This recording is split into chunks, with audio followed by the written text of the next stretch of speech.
In the wild world of UFC, a legendary fighter's sudden fall from grace UFC star has been arrested. has left us all wondering, what went so wrong? I just want to let you know he's a professional fighter because one, Well, this is his story. I don't want no cop to get injured. What's your husband's name? Tony Ferguson? Meet Anthony Armand Ferguson.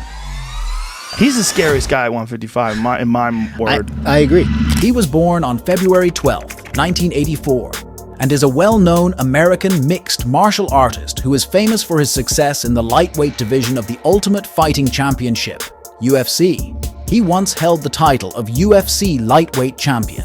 Ferguson began his MMA career in 2008 and has been with the UFC since winning the Ultimate Fighter 13 in 2011.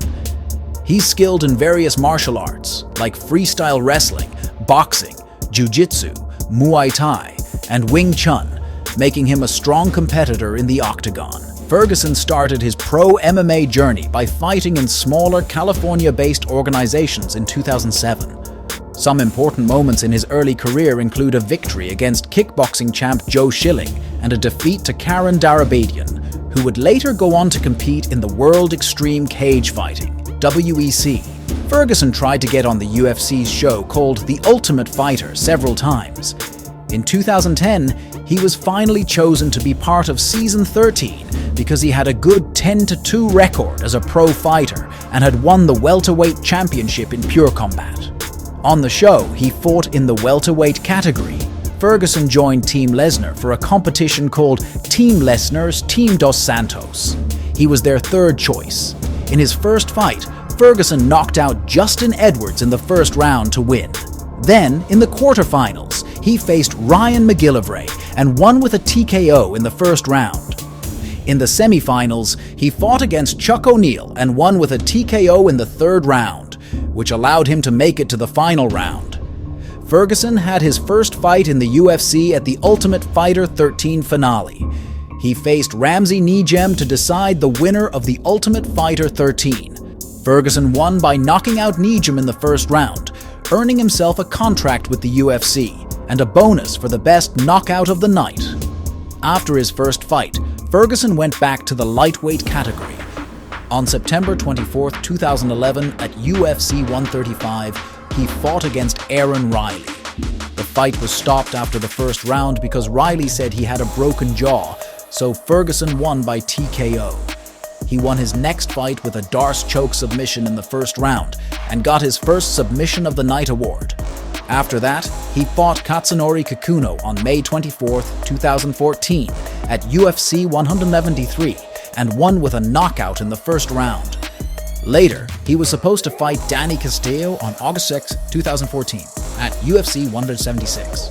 When UFC 176 got cancelled, the fight between Castillo and Ferguson was rescheduled for August 30, 2014 at UFC 177. Ferguson won this fight with a split decision. After that, he fought Abel Trujillo on December 6, 2014 at UFC 181 and won in the second round with a submission move. When you're hurt, how do you feel? You lay down, right? You take a second. You go, you take your vitamins, you do your thing. When I'm hurt, I love it. I love that feeling because it's real. That's the most realest feeling that you could ever have, is being in pain, because everything else, happiness could be fake, crying could be fake, but pain? Shit. That's real.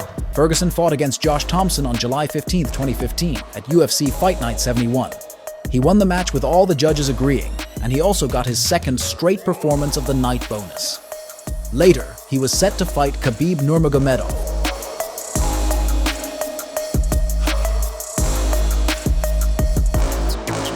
On December 11, 2015, at the Ultimate Fighter 22 finale. However, Nurmagomedov had to withdraw from the fight in late October due to an injury, and Edson Barboza stepped in as his replacement. In a fight against Edson Barboza, the first round was quite intense, and Ferguson even lost a point for an illegal upkick.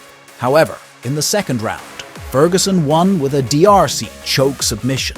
This earned him his third straight Performance of the Night bonus, and a Fight of the Night bonus as well. There was a plan for Ferguson to have a rematch with Michael Johnson on March 5, 2016 at UFC 196. But on January 27, it was announced that Johnson couldn't fight because of an injury. Instead, Ferguson's fight with Nurmagomedov was rescheduled and was supposed to happen on April 16, 2016, at UFC on Fox 19. On April 5th, Ferguson had to back out of the fight because of a lung problem. They brought in a new fighter, Daryl Horcher, to take his place. Later, he was supposed to fight Michael Chiesa on July 13, 2016, at UFC Fight Night 91. But Chiesa had an injury and couldn't make it, so a new fighter, Lando Vannata, stepped in. Ferguson won this fight with a D'Arce choke, making it his second win in a row, and he also got another Fight of the Night bonus. Ferguson had a fight against former champion Rafael dos Anjos on November 5, 2016, at the Ultimate Fighter Latin America-thon finale. He won the fight, and the judges all agreed on that, so it was a unanimous decision. Before the weigh-ins for the event, Nurmagomedov got really sick from cutting weight, so they had to cancel the fight once again.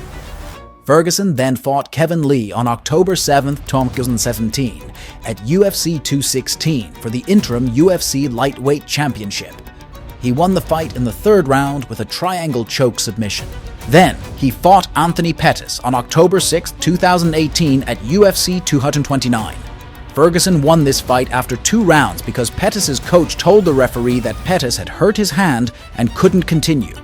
After that, on June 8, 2019, Ferguson fought Donald Cerrone at UFC 238. He won this fight because Cerrone blew his nose between the second and third rounds and his right eye swelled shut, so the doctor stopped the fight for Cerrone's safety. Ferguson was supposed to fight Khabib Nurmagomedov for the UFC Lightweight Championship on April 18, 2020 at UFC 249. But because of the coronavirus pandemic, mysterious new virus. Coronavirus. There are fears a rapidly spreading virus has reached Australia. This is a rapidly emerging situation. Nurmagomedov couldn't leave Russia because of travel restrictions. So, Ferguson agreed to fight Justin Gaethje instead. But then, on April 9th, UFC President Dana White said they had to postpone the event. Eventually, they rescheduled the fight, and it happened on May 9th, 2020. Then, on December 12th, 2020, at UFC 256, Ferguson fought Charles Oliveira. He lost this fight by unanimous decision because he spent most of the time being controlled on the ground. Later, on May 15th, 2021, at UFC 262, Ferguson fought Benil Dariush.